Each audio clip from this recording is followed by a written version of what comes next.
Gentlemen in the audience today, notice my yellow rose, and you're welcome to take one off the table and put it in your lapel as well as you leave today as a symbol of that vote you just saw. For those of you who I have not had the pleasure to meet yet, my name is Robert Jones, and I'm the director of Annie's List. And I want to give you a brief report today on the state of Annie's List and where we're headed and some of the decisions that we've made about the future of the organization that we're really excited about.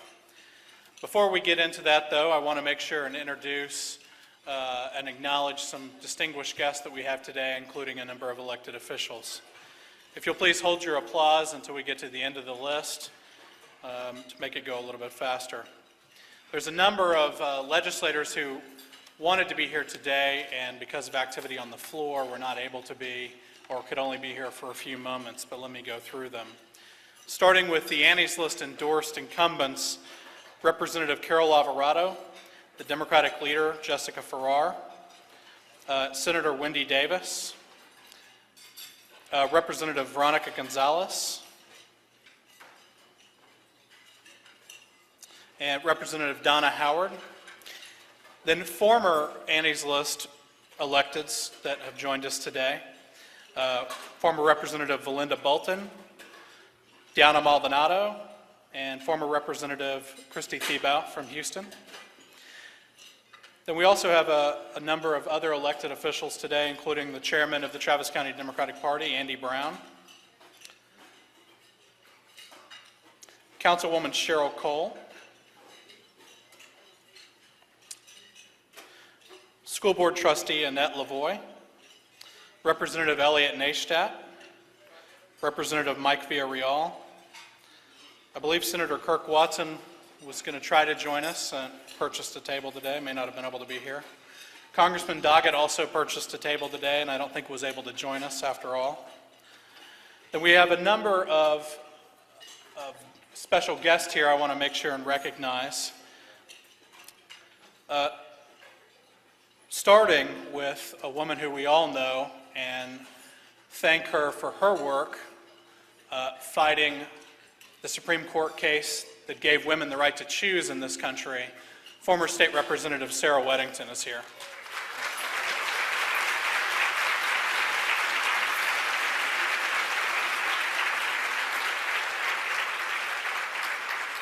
Then I believe we also have been joined by Councilmember Bill Spellman and Judge Rhonda Hurley.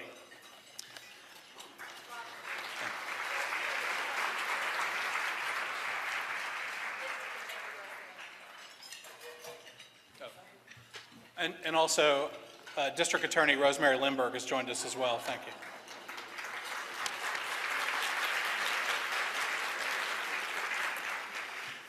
Before we jump into the future of Annie's List, we wanted to make sure, because we have legislators working on a tight schedule, honor someone today that you all know very well. I want to go through a couple of reasons why we've decided to give this person a new award that we've developed this year called the Woman Warrior Award. You'll figure out who this is pretty quickly. In late 2009, she prepared for the worst and hoped for the best, but she prepared and ran a campaign, even when she didn't know she was going to have an opponent. When many folks got wiped out in the wave election of 2010, she survived. Then the legitimacy of her election was challenged, but she responded to every challenge with strength. Her opponent oftentimes bullied those around her, yet she was always gracious. And when the process was painfully slow, just being resolved last month, she was always patient, stayed the course, and stayed on message. For that, we are thankful that the result was that Representative Donna Howard won by 4 beautiful votes.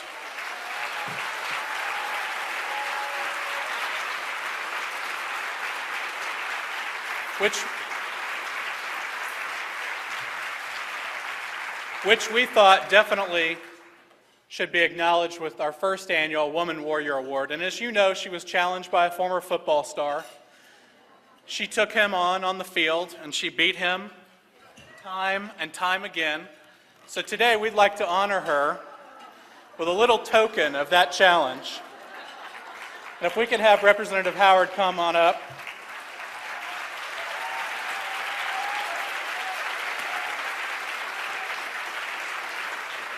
Now you'll notice we have given her affectionately a new moniker, Landslide Howard. You're welcome. Can I say one word? Go ahead. Thank y'all so much. I don't think I'm going to put it on, though. Touchdown. We won. I do want to say thank you to everybody here who was so important in helping me survive this wave that just happened and being there for me during the months and months of the election challenge. Annie's List has been a huge part of what has given me the strength to go on and be successful here. But I'll tell you, it was so beyond so many of us this time, and I just want to reiterate what you heard earlier. We had 24 Democratic women in the House. We now have 14. That's not through any fault of those women who worked very hard to represent us and to do a good job, and they campaigned their tails off to make it work.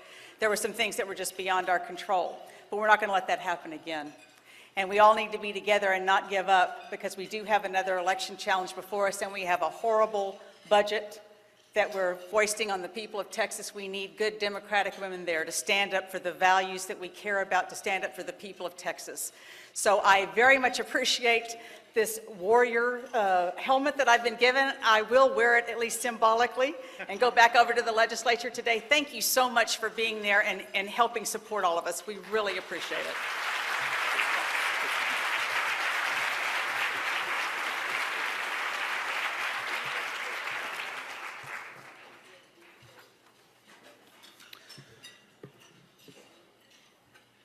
As Donna said, it was an incredibly tough election. I think we've all gone through all the stages of grief now.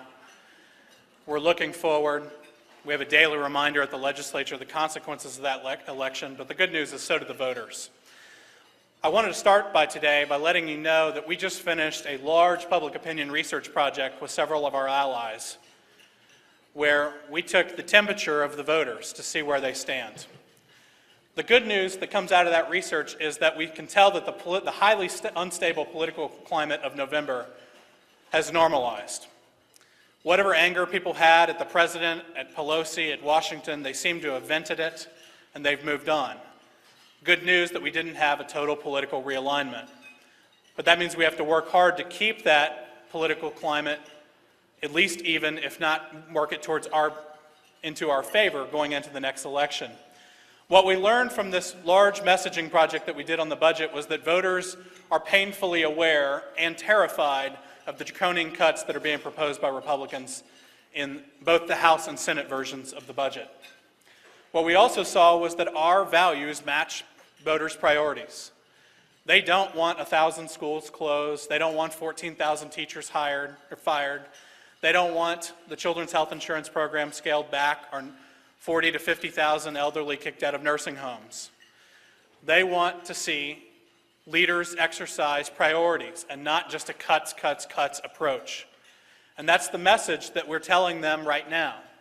We have to continue that on through the election, but it looks like voters are looking at this budget and understanding that there could have been alternatives, there should have been alternatives, and we'll be there to talk to them in the coming election about the differences and decisions that we would have made if we were in power.